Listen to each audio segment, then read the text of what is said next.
Alors justement, on parle de s'adapter. Est-ce que la sexualité va forcément être différente après un accouchement qu'avant? Mmh.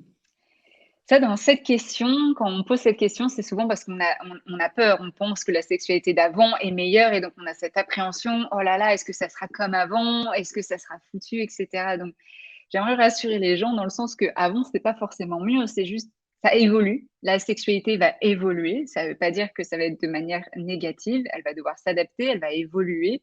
Il va y avoir des nouveaux paramètres à prendre en compte comme, bah, une vie de famille, un nouveau membre dans la famille, une nouvelle organisation, de nouvelles responsabilités, une nouvelle fatigue, qui ça aussi peut avoir Mmh. un poids sur, la sexualité. Mais c'est tout est une question aussi d'organisation, et de priorisation.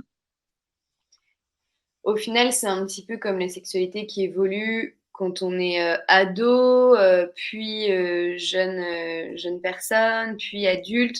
C'est juste que là, la grossesse, ça met un petit peu un coup d'accélérateur, sur le changement, quoi. C'est quand même un gros marqueur de changement. Ouais et souvent on le voit, ça fait un effet loupe aussi, hein. C'est plutôt, les couples que je reçois en postpartum, souvent vont dire: «Bah, voilà, depuis que, on a accouché ou j'ai accouché, bah, il y a la diffi on a moins de libido ou c'est un peu plus dur, on n'a pas de rapport et cetera» et en fait, quand on creuse, c'était déjà présent avant.